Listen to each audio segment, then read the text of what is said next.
Senhor Deus, em nome do Teu Filho Jesus Cristo, a minha vida pequenina e insignificante, Deus, eu apresento diante do Senhor. E na minha pequenez, na minha insignificância, Pai, eu clamo pela Tua misericórdia, eu clamo pela Tua compaixão e peço a Deus a Tua ajuda para proclamar a Tua palavra. De mim mesmo, Senhor, nada tenho. A minha sabedoria, o meu conhecimento, a minha capacidade, nada pode conceder ao coração dos meus irmãos e das minhas irmãs aqui presentes. Somente o Teu Espírito Santo, ó Deus, pode me conceder esta graça de proclamar a Tua palavra, de anunciar o Teu Evangelho, de proclamar a revelação do Senhor. Por isso, ó Deus, eu peço a Tua ajuda. Ajuda-me, ó Deus. Transborde sobre mim a Tua misericórdia. Fala conosco, Deus, fala conosco e edifica a nossa fé. Nos exorte, nos restaure, nos leve, amado Deus, ao quebrantamento através da Tua palavra, em nome de Jesus. Amém. Amém? Isaías capítulo 38. Isaías capítulo 38, versículo 1. Amém? Quem encontrou? Isaías capítulo 38, e o versículo é o versículo 1. Assim diz a palavra de Deus: Por esse tempo, o rei Ezequias adoeceu de uma enfermidade mortal. O profeta Isaías, filho de Amós, foi visitá-lo, e, na ocasião da visita, lhe disse: Assim diz o Senhor: Ponha em ordem a sua casa, porque você morrerá, você não vai escapar. Amém e misericórdia, né? Uma palavra de um decreto de morte na vida daquele rei. Meus irmãos, o rei Ezequias, ele ouviu do profeta Isaías o que ele não queria ouvir. Quem quer ouvir uma palavra como essa? Deus abençoe, meu irmão. Meus irmãos, profeta, um verdadeiro profeta, um verdadeiro homem, uma verdadeira mulher de Deus, proclama o que Deus fala e não o que as pessoas querem ouvir. A maior evidência de que um homem ou uma mulher de fato são servos e servas de Deus sinceros é isso: o proclamar o que Deus fala, o proclamar o que está escrito, e não o que as pessoas querem ou precisam ouvir. Na maioria das vezes, meus irmãos, as pessoas só querem ouvir o que o profeta tem a dizer, e quando eu digo isso, dizer de si mesmo. Infelizmente não é de hoje, mas hoje ainda mais, a maioria daquelas pessoas que se auto-intitulam cristãos, quando buscam um profeta, busca só para ouvir coisas boas. Buscam só para ouvir o que querem ouvir e não o que Deus tem a falar. E nem sempre o que Deus tem a falar é o que você quer ouvir. Nem sempre o que Deus tem a me dizer é o que eu quero ouvir. E por existir pessoas, e por existir crentes que buscam profetas para ouvir somente o que eles querem ouvir e não o que Deus tem a proclamar, tem se levantado profetas para suprir essa demanda. Porque existe, meus irmãos, a necessidade e o suprir de uma necessidade. Se a necessidade da igreja é profetas que só falam o que a igreja quer ouvir, vai se levantar profetas somente dessa forma. Vai se levantar profetas que só pregam, que só falam, que só abrem a boca para agradar o coração e os ouvidos da multidão, e não para proclamar o que Deus tem a dizer. São falsos profetas. Mas existe um ditado verdadeiro, meus irmãos. Certa vez eu vi um ditado e esse ditado é verdadeiro: só existe falsos profetas porque existe falsos cristãos. Só se levanta homens e mulheres com a Bíblia na mão para deturpar a palavra de Deus, porque existem pessoas que não querem ouvir o que a palavra de Deus tem verdadeiramente a ensinar. Então se levantam homens espertos, manipuladores, criminosos e bandidos para suprir essa necessidade, e a multidão segue. A multidão segue. E como segue? Nós temos visto isso não somente no Brasil, mas no mundo. Multidões e multidões seguindo falsos profetas, falsos homens e falsas mulheres de Deus. Mas Isaías não era um falso profeta. Longe, muito longe. Isaías, meus irmãos, não era um falso profeta. Isaías foi um verdadeiro servo de Deus, um verdadeiro profeta do Senhor. Tão verdadeiro que Isaías foi um dos profetas que profetizaram a respeito da vinda de Jesus. Isaías é considerado um dos profetas messiânicos. Mais de 500 anos antes do nascimento de Jesus, aquele homem recebeu uma revelação a respeito, meus irmãos, do nascimento de Jesus. E está lá no início do seu livro, Isaías capítulo 7, versículo 14. Diz assim: portanto o Senhor mesmo lhes dará um sinal. Eis que a virgem conceberá e dará luz a um filho, e ele será chamado de Emanuel, que significa Deus conosco. E lá no Evangelho de Mateus, o anjo Gabriel repete isso. No Evangelho de Mateus, ao aparecer para José, para confirmar que a Maria estava grávida do Espírito Santo, que não era para ele abandonar a esposa, o anjo Gabriel repete o que Isaías profetizou. E a virgem conceberá e dará luz ao menino, ele será chamado Emanuel, que quer dizer Deus conosco. Meus irmãos, profeta de Deus é confirmado na terra. Séculos depois, o profeta Isaías teve uma confirmação de que de fato ele foi um verdadeiro servo de Deus através de um anjo. Um anjo repetiu a profecia, a revelação. Então Isaías, meus irmãos, era sim um verdadeiro servo de Deus. E servo de Deus verdadeiro, profeta verdadeiro, não fala o que as pessoas querem ouvir, mas proclama o que Deus proveja no coração dele. Meus irmãos, Ezequias era um rei. Ele era um governante, o equivalente ao presidente. Meus irmãos, ainda hoje, não somente naquele tempo, uma autoridade como essa não podia ser visitada de qualquer jeito. Existia todo um protocolo, uma agenda, existia um secretário. Simplesmente não podia acontecer dessa forma: ah, eu quero ver o rei, vou lá ver o rei. Não, tinha toda uma organização, porque ele tinha compromissos. A prefeita de Guaratinga, para falarmos com ela, tem que ter uma agenda, tem que conversar com o secretário. E olhe lá. Mas por quê? Porque são autoridades e é assim que funciona. Mas eu tenho certeza, meus irmãos, que quando o rei Ezequias descobriu que o profeta Isaías queria visitá-lo, eu tenho certeza que esse homem chamou o secretário dele e disse o seguinte: ó, cancela todos os meus compromissos. Coloque Isaías aí como prioridade, é um homem de Deus. Ainda mais porque ele estava doente. Certamente ele pensou o seguinte: certamente esse homem vai vir trazer uma bênção. Certamente ele vai fazer uma campanha aqui de 3 dias, glória a Deus, aleluia, eu vou ser curado. Eu tenho certeza que isso se passou na mente dele porque ele estava doente. Isaías era um profeta, era um homem de Deus. Então, naturalmente, a expectativa dele foi essa. Então ele, dê prioridade a Isaías. Eu quero esse homem aqui agora. E lá foi Isaías. E eu tenho certeza, meus irmãos, que Isaías não foi muito feliz.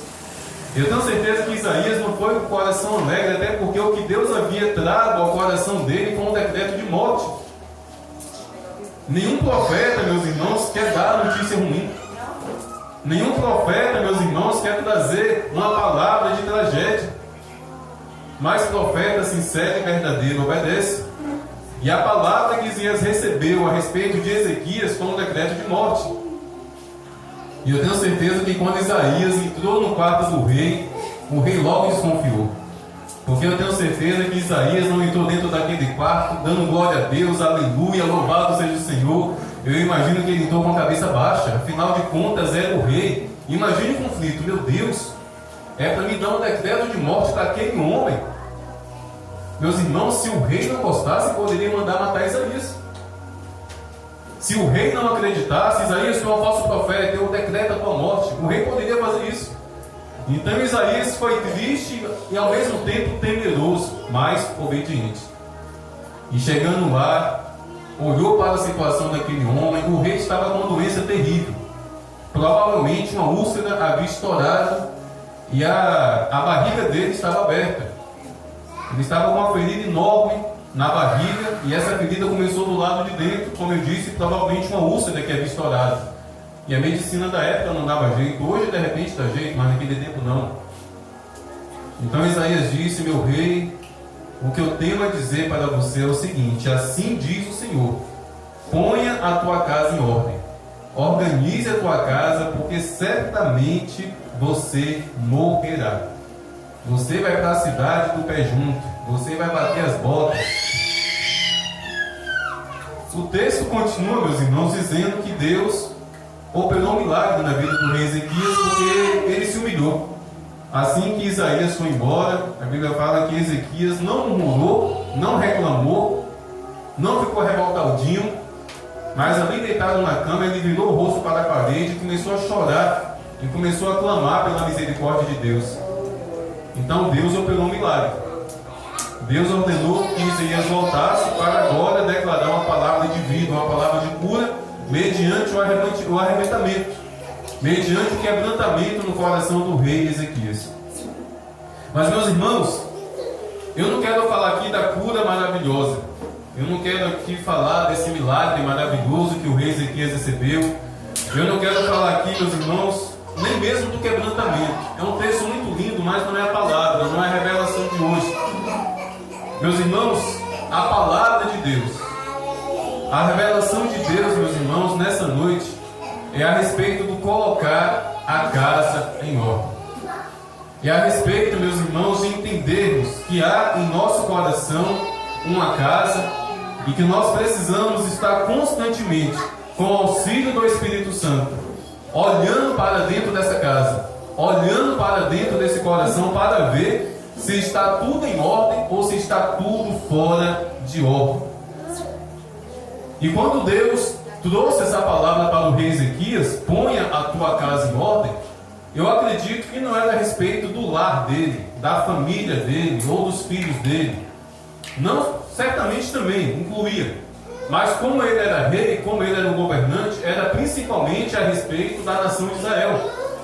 Ó rei, coloque a tua casa em ordem, ponha os teus negócios em ordem, prepare o sucessor, organize tudo direitinho, porque você vai partir e você precisa deixar a nação aprumada. Mas nessa noite, meus irmãos, não há nenhum rei aqui, não há nenhum presidente, não há nenhum vereador. Há ovelhas de Deus, há homens e mulheres pequeninos que têm essa responsabilidade, uma casa espiritual dentro do nosso coração. E a palavra nessa noite, meus irmãos, é a respeito, meus irmãos, dessa casa que nós somos. E eu quero já começar fazendo uma pergunta. Não a sua casa, não a casa que você deixou, não a casa que nós deixamos lá para virmos à igreja, mas o nosso coração. Como está essa casa chamada coração? Como está essa casa aí que está batendo no seu peito? Será que ela está organizada? Será que ela está limpa? Será que ela está devidamente aprumada e em ordem? Como casa ao Senhor? Como lugar de adoração? 1 Pedro, capítulo 2, versículo 5, só para que os irmãos compreendam, meus irmãos, que de fato nós somos casa de Deus. 1 Pedro, capítulo 2, versículo 5. Também vocês, como pedras que vivem, são edificados casa espiritual para serem sacerdócio santo, a fim de oferecerem sacrifícios espirituais agradáveis a Deus por meio de Jesus Cristo. O apóstolo Pedro, em sua epístola, no capítulo 2, primeira carta do apóstolo Pedro, capítulo 2, versículo 5, ele traz essa revelação, que Deus nos tornou pedras vivas e essas pedras formam uma casa. Nós somos casa, nós somos sacerdócio de Deus. O apóstolo Paulo, de igual maneira, 1 Coríntios, capítulo 3, versículo 16 e 17. 1 Coríntios, capítulo 3, versículo 16 e 17. Vocês não sabem que são santuário de Deus e que o Espírito de Deus habita em vocês? Se alguém destruir o santuário de Deus, Deus o destruirá, porque o santuário de Deus, que são vocês, é sagrado. Meus irmãos, nós somos templo. Meus irmãos, nós somos santuário. Meus irmãos, o apóstolo Paulo traz essa revelação que nós somos templo, que nós somos santuário, que nós somos casa de Deus e que nós somos sagrados por isso. Mais uma vez, o Espírito Santo, através da palavra, nos trazendo essa confirmação: nós somos casa de Deus. Então, meus irmãos, nós somos casa, nós somos morada. E nós temos que ter zelo. Nós temos responsabilidade sobre essa casa, porque quem mora nessa casa é o Espírito Santo de Deus. Meus irmãos, deixa eu trazer uma revelação para vocês aqui. Certa vez eu estava pregando em igreja, alguns irmãos estavam presentes, devem ter escutado. Mas vocês sabiam que essas 4 paredes aqui só é casa de Deus depois que nós oramos iniciando o culto? Esse lugar aqui, meus irmãos, só pode ser considerado casa de Deus enquanto nós estivermos aqui cultuando. Fora disso, é só um ponto, é só um pequeno galpão. Esse lugar só se torna casa de Deus quando nós iniciamos o culto, quando nós oramos e consagramos ao Senhor o culto. Após a oração final, após a bênção apostólica, se torna um lugar como outro qualquer, separado para receber a igreja, mas não é casa de Deus. Casa de Deus, meus irmãos, somos nós. Casa de Deus somos nós. Casa de Deus é você dentro da sua casa. Casa de Deus é você dentro do seu quarto. Casa de Deus é você lavando roupa, é você lavando prato. Casa de Deus é você andando pelas ruas. Mas que casa você tem sido? Que casa eu tenho sido? Essa casa está arrumada, essa casa está perfumada, essa casa está limpa. Será que tem poeira? Será que tem sujeira debaixo do tapete dessa casa? Vamos atentar, meus irmãos, para isso, porque é sério. A casa que nós somos é para ser um santuário, é para ser totalmente dedicado ao Senhor, é para ser um templo de adoração ao Senhor. E precisamos olhar para o nosso coração e sondar o nosso coração para saber: será que essa casa está em ordem? Será que essa casa está bagunçada? Ah, pastor, mas como eu vou saber que a minha casa está em ordem? Deixa Deus começar a nos bater agora, tá bom? Vou começar pelos filhos que moram com os pais, não somente as crianças, adolescentes, mas nós temos aqui Carla, que mora com os pais, temos aqui Laiana, que mora com a avó, temos aqui Júcia, que mora com os pais, no cuidado ali dos pais. Vocês, filhos, que moram com seus pais, ou com seus avós, no caso de Graziela, vocês têm sido bons filhos? Vocês têm sido bons netos? Vocês têm obedecido seus pais? Carla, Laiana e Júcia, não caiam no engano de acreditar que só porque vocês são maiores de idade, que vocês podem tratar seus pais de qualquer jeito. Pai sempre vai ser pai. Pai sempre é pai.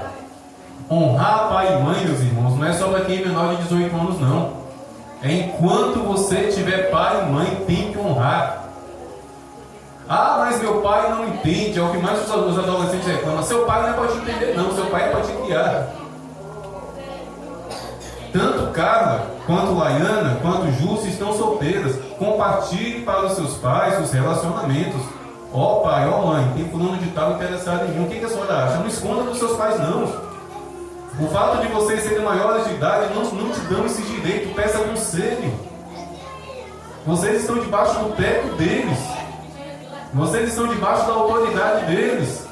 Enquanto vocês estiverem perto deles, vocês são filhos e filhas, tem que obedecer, tem que pedir conselho, tem que receber bronca, tem que apanhar. Né, cara? De vez em quando não vale o fala, vai pegar a cara de jeito. E tá certo, porque é pai. Mas vamos para nós que somos casados. Será que eu estou tratando a minha esposa bem? Será que a minha esposa está me tratando bem? Porque isso, meus irmãos, caso contrário, caso isso não aconteça, se não estivermos sendo bons filhos, se nós casados não estivermos sendo bom esposo, bom marido, a nossa casa está totalmente desorganizada. Por mais que aqui na igreja parece que está tudo alinhado. Olha o exemplo desse rapaz, que até semana passada era um pastor. Até semana passada era o pastor Ederlan. E a esposa, a pastora Sara Mariana. Um casal requisitado, ela cantando, ele pregando. Ora junto, ora separado, mas ali na obra. Totalmente alinhados, pregação boa, cantando bem. Mas dentro do lar, um casamento, uma casa destruída. Meus irmãos, nada justifica o que esse infeliz fez. Mas o que está vindo à tona é que a mulher estava tendo um caso extraconjugal. Não justifica ele ter feito o que fez. E está vindo à tona que ele tomava goró, que ele tomava cachaça. E está vindo à tona que ele sempre foi violento. E que desde o mês passado estava planejando assassinar a esposa. Mas acredite, mês passado aquele homem estava de pulo pregando. Essa mulher, caso se confirme, que estava tendo um caso extraconjugal, estava cantando nessa situação. Por fora arrumado, mas a casa toda destruída. E como um abismo leva a outro abismo, olha só o que aconteceu. Tragédia. Então, meus irmãos, nós temos que atentar para isso, porque muitas vezes nós nos preocupamos apenas em cantar bem, em pregar bem, em vir aqui à frente, aproveitar a oportunidade, decorar aquele versículo, ler corretamente. A maioria dos pastores, assim como eu, nos preocupamos em anotar o mais importante para estar compartilhando, o chamado esboço da pregação. Mas tudo isso aqui é lixo. Tudo isso aqui é lixo se o meu coração estiver podre, se o meu coração estiver imundo, se eu, como pastor, estiver com a casa espiritual totalmente arruinada, totalmente destruída.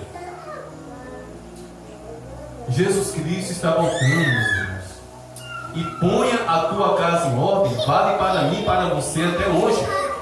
Qual casa? Repito, o nosso coração, a nossa conduta, a nossa vida espiritual.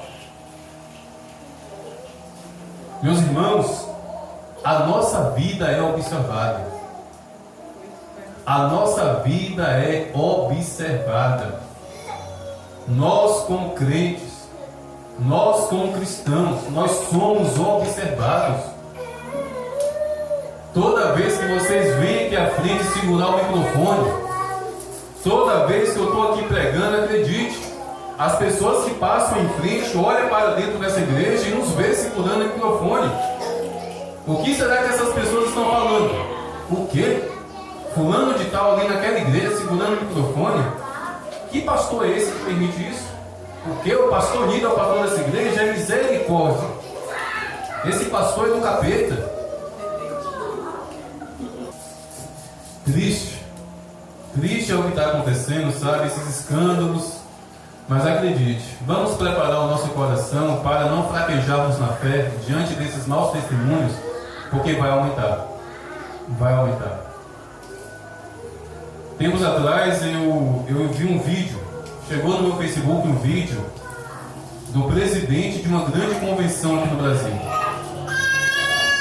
E na sua fala ele estava criticando nós que pertencemos à igreja pequena. Porque no pensamento dele, nós fazemos o trabalho de limpar as igrejas grandes. Ah, eu dou glória a Deus por essas igrejas pequenas que aparecem aí do nada. Porque tudo que não presta vai para lá. Eles estão fazendo um bom trabalho, tirando do nosso meio aquelas pessoas que só querem perturbar. E olha só o que ele falou: em toda cidade tem um lixão. Essas igrejas fazem o papel do lixão. Tudo quanto é lixo eles recebem. Olha o que fala, terrível. Meses depois veio à tona. Ele, um senhor de mais de 60 anos, casado há décadas, veio à tona que há mais de um ano ele estava traindo a esposa, uma das irmãs da igreja.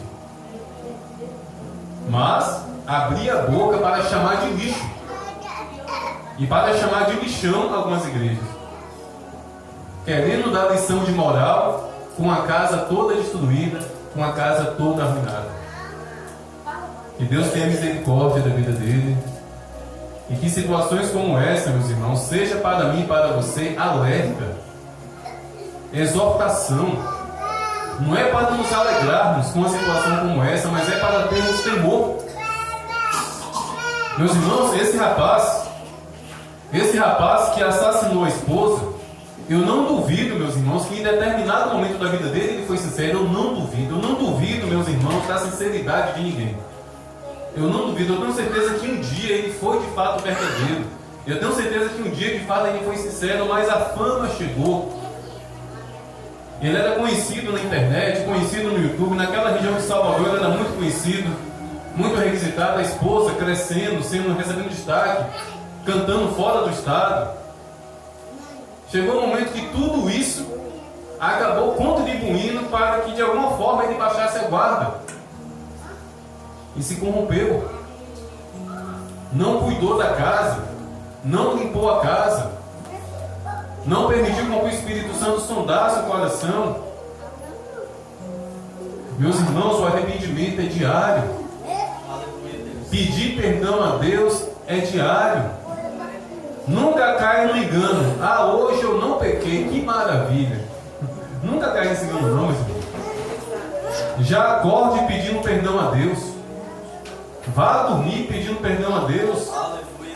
Porque da mesma forma que a nossa casa física, todos os dias alguma sujeira entra, meus irmãos, você pode varrer a sua casa todo dia, você pode passar pano na sua casa todo dia, no final do dia tu vai encontrar sujeira. Mesmo que você não receba nenhuma visita, você vai encontrar sujeira. A nossa casa material é assim, o espiritual também. Dia após dia, meus irmãos, sujeira tenta adentrar aqui dentro do nosso coração. Eu moro em uma rua movimentada aqui de Guaratinga, muita poeira, constantemente a casa está empoeirada. Folha entra lá debaixo da porta, casca de bala entra, pelo de zuma também entra, solta um pelo que é um triguelo. Mas assim também é o nosso coração, porque nós vivemos em um mundo sujo, nós vivemos em um mundo totalmente perdido. E nós temos que ter esse cuidado, porque Jesus Cristo vai voltar, meus irmãos. Ele vai voltar. E Ele nos diz, através da sua palavra, que nós somos casa de quem? Do Espírito Santo. Meus irmãos, dá para entender a responsabilidade? O seu coração, o meu coração, a nossa vida. Nós somos casa do Espírito Santo. O Espírito Santo, meus irmãos, é a presença manifesta de Deus nesse mundo. Talvez a igreja, talvez o templo mais bonito que exista nessa nação hoje seja o templo de Salomão, que a Igreja Universal construiu lá em São Paulo. O Espírito Santo não habita lá não. A minha Bíblia diz que o Espírito Santo habita onde? No seu coração e no meu coração. Custou milhões aquele templo. Mármore vindo não sei de onde. Ouro, prata. É bonito, muito bonito, glória a Deus por isso. Mas o Espírito Santo não habita lá. Durante os cultos, o Espírito Santo se manifesta.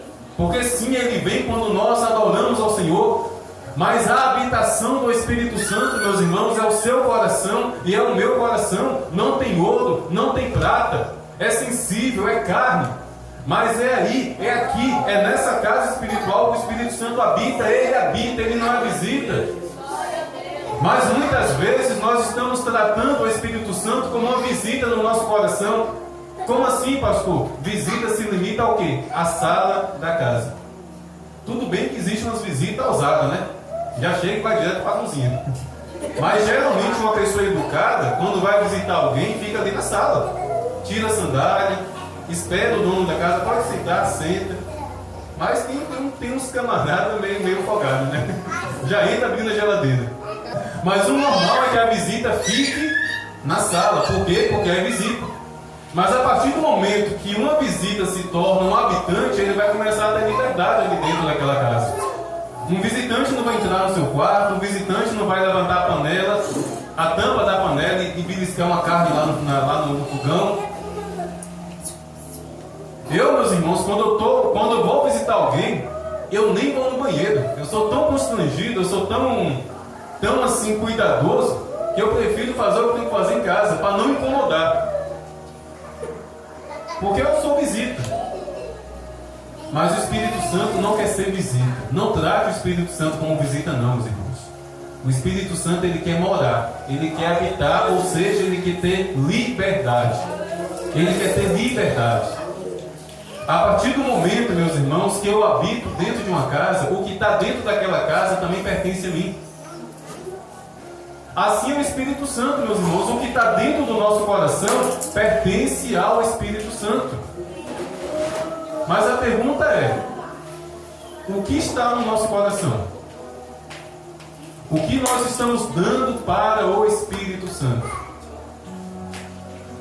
Meus irmãos, se o Espírito Santo habita no nosso coração, ele vê o que você vê, ele escuta o que você escuta. Às vezes eu estou na cozinha, Jennifer está na sala, ela liga a televisão, coloca um louvor no YouTube, da cozinha eu escuto. Por quê? Porque eu estou dentro da casa. O Espírito Santo dentro da casa, no seu coração, no meu coração, meus irmãos, escuta e vê tudo o que entra dentro do seu coração e do meu coração.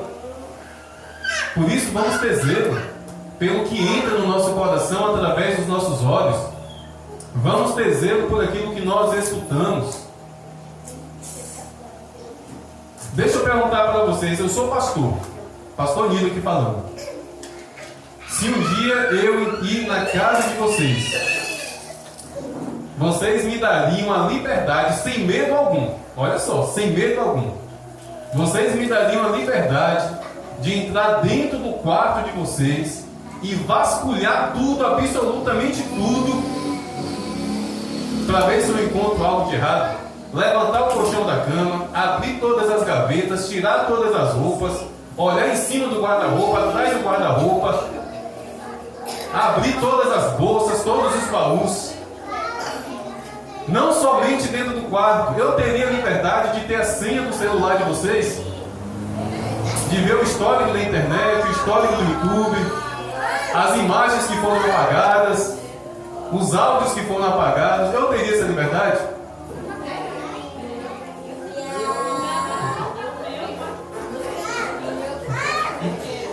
Porém, meus irmãos, eu não quero essa liberdade, amém? A minha liberdade se limita a pregar a palavra de Deus. Mas, acredite, o Espírito Santo tem essa liberdade. O Espírito Santo sabe a senha do seu celular. O Espírito Santo sabe o que você esconde. Eu não sei se você esconde. O Espírito Santo sabe o que você esconde dentro da gaveta. O Espírito Santo sabe o que você esconde dentro da sua bolsa. O Espírito Santo sabe o que você esconde debaixo do colchão. E entenda, eu estou falando aqui no sentido espiritual, estou falando do seu coração, das gavetas do teu coração, do colchão do seu coração, do tapete que está aí no seu coração. O Espírito Santo tem essa liberdade, meus irmãos, para enxergar tudo isso. Para enxergar tudo isso.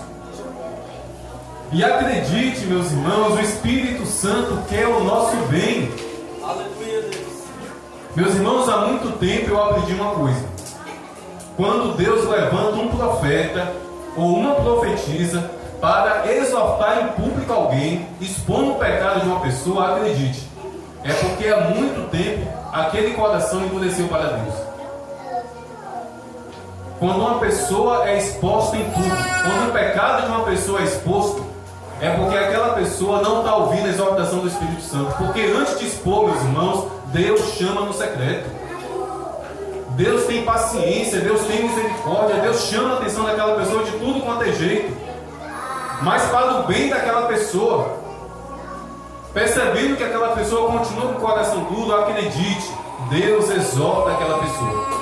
Deus levanta homens e mulheres de Deus para apontar o dedo e dizer: assim diz o Senhor, coloque a tua casa em ordem, a sua casa está toda bagunçada.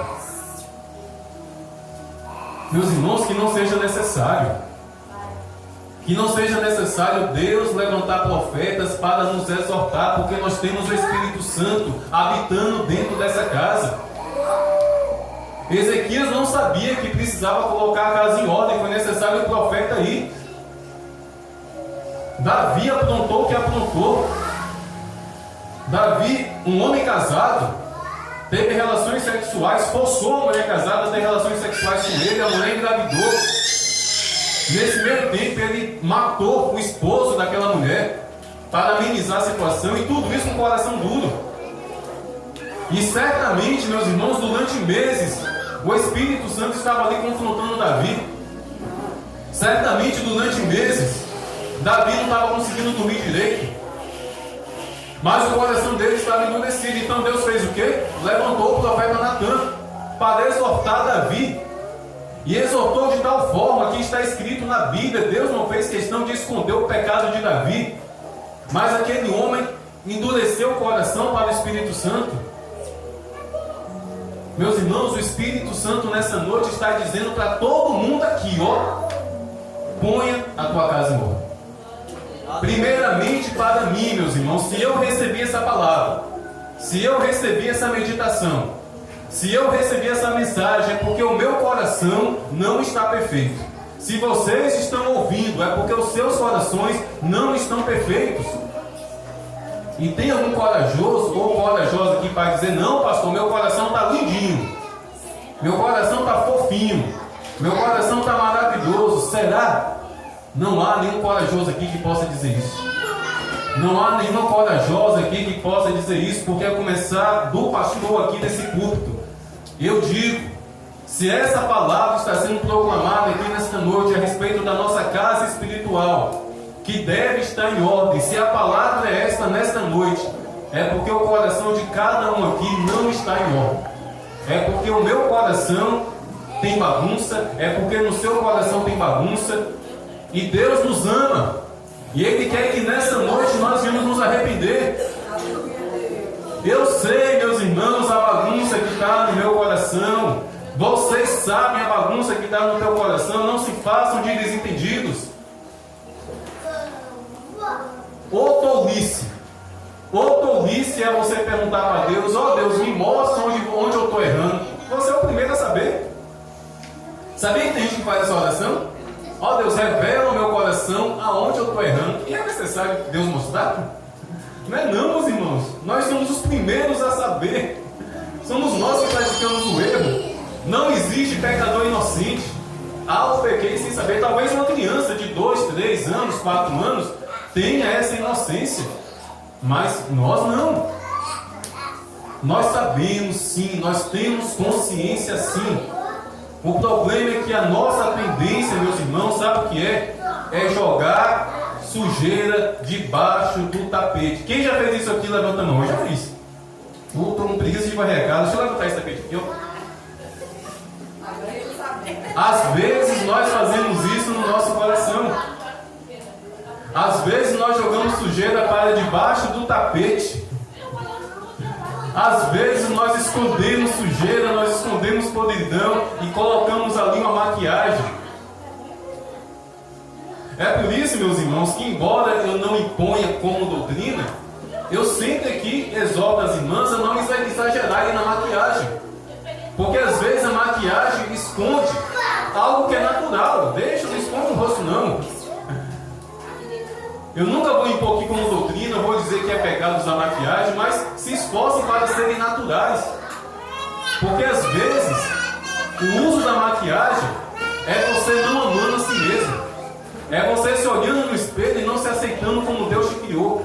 Ah, Deus foi imperfeito aqui na minha casa. Deixa eu dar uma sentada aqui.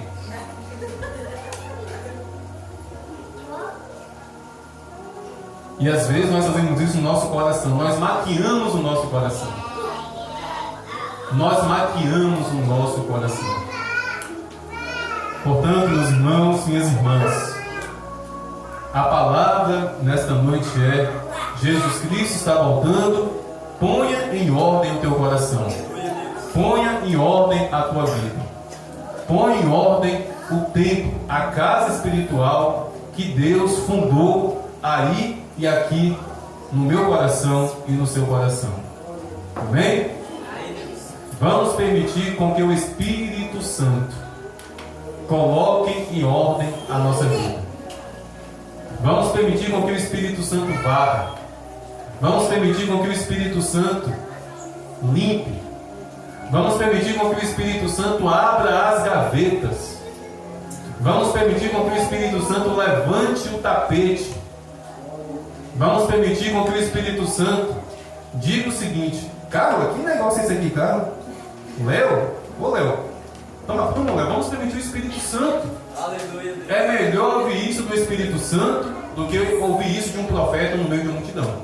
Você vai ficar envergonhado. É melhor ser exortado, ser corrigido, ser quebrantado e constrangido no secreto pelo Espírito Santo. Mas não espere Deus levantar um profeta para apontar o dedo na tua cara e dizer: eis que eu te digo, sua casa está suja, sua casa está imunda. Você canta, você prega, você está glória a Deus, mas você está indo para o inferno porque a tua casa espiritual está suja e imunda.